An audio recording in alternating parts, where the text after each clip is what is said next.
Okay, so good morning sa inyong lahat. Hello again. Andito na naman si Uncle Dean para sa isang araw ng pag-share tungkol sa autism. Okay? So, dito pag-uusapan natin ngayong araw na ito ay paano malalaman na autistic ang isang bata.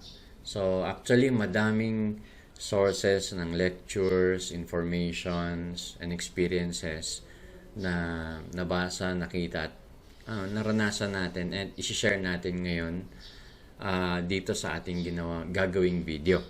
Okay. Ito ay galing sa isang source. Actually, madami tayong sources na binasa pero maganda yung kay ada.com and siya yung gagamitin kong parang template para ma-explain kung paano natin malalaman na autistic ang isang tao or isang bata. And at the same time, i-relate ko yung experience ko bilang isang awesome dad ng dalawang bata na under sa spectrum. Isang level 1 or yung tinatawag na level 1 or GDD, global delay. And isang level 3, yung talagang medyo kailangan alagaan na bata. Okay? So, yan ang topic natin ngayong araw na ito. Paano malalaman na autistic ang isang bata? Okay.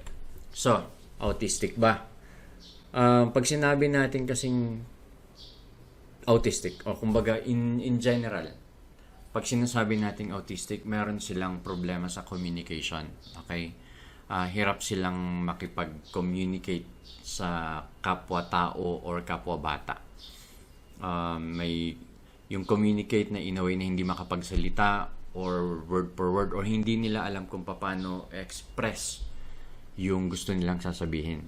Okay? Isa rin dyan is yung how to interact. Usually yung mga may autism, loners, ganyan, or nakikipag-interact man pero may iniiwasan. Mamaya, di-discuss natin yan in thorough. May behavioral disorder. Mas kakaiba yung behavior. And then, yung interest, ayan, fixated sila minsan. Iba yung interest nila sa interest natin. For example, tayo, ang interest natin ay panoorin yung nakikita natin sa TV. Silang interest nila would be yung gilid ng TV, yung remote, ganun. And then, food. Kakaiba yung preferences nila sa food. Yung dalawang anak ko magkaiba ang preference sa food. Kaya nga sabi ko parang dalawang kusina or tatlong kusina kasama kami. So, ang hirap din minsan, iba-iba yung preferences sa food. Dun sa mga nagtatanong ilang taon na ba yung anak ko, yung aking bunso ay 7 going 8. At yung aking second ay 8 going 9. Malapit na mag 9 years old ngayong summer. Okay. Next. Paano malalaman na autistic ang isang tao? Yun nga. Pag tinitignan mo, yung question na ito kasi is parang in-explain mo na nga, tatanungin mo pa. Hindi. Ang gusto ko pong sabihin dito is, hindi mo makikita sa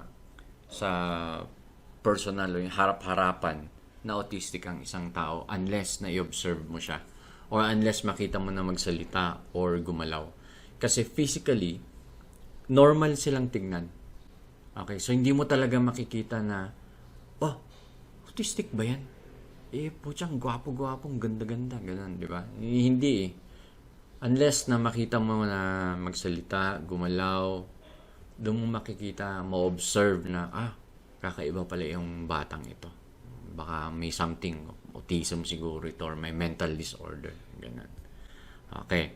So, pagdating sa area na paano mo makikita kung autistic ang isang tao, you have to observe. Observe mo muna. So, wag po kayong basta-basta magagalit. For example, yung isang bata, ng hablot ng cellphone, wag mong batukan kagad or suntukin o upakan yung bata.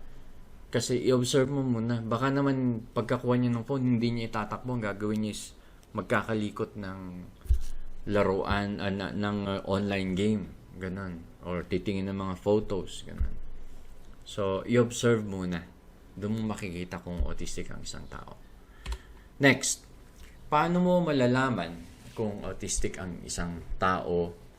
Ito naman ay sa reviews na at saka sa mga researches. Okay, upon observation, makikita mo na they are avoiding eye contact. Okay, ito yung generic ito kumbaga yung pangkalahatan pagdating sa mga researches. They are avoiding eye contact. Hindi sila makatingin ng diretso sa kausap. Next is, ang isa sa common talaga is yung delayed speech and communication skills. Actually, yung nakikita ko rin dun sa mga kaklase ng anak ko, ng bunsong anak ko. Halos lahat na mga kaklase niya delayed talaga sa pananalita, pati siya. Okay? Reliance on rules and routines, totoo yan. Pagkagising sa umaga, ang gagawin ng bunso ko ay kukunin kaagad yung maghahanap ng something electronic, laptop or phone, and then bubuksan niya yung parang baby TV niya. Ganun, bago siya pumunta ng school. Okay. Isa sa mga is being upset by relatively minor changes. Example ko ulit. Pagkagising ng umaga at hindi mahanap ng bunso ko yung kanyang laptop at hindi siya makapanood nung kanyang pinapanood na parang baby TV, bad trip siya buong araw. Ang galit siya sa umaga na yun. So, nagkaroon ng routine tuloy.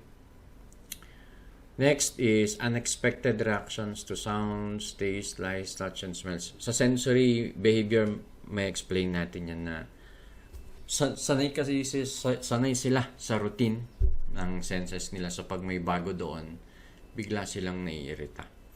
Like, for example, tahimik yung lugar ninyo, tapos may biglang dumaan na motor na ang lakas ng tambutso. Ganun.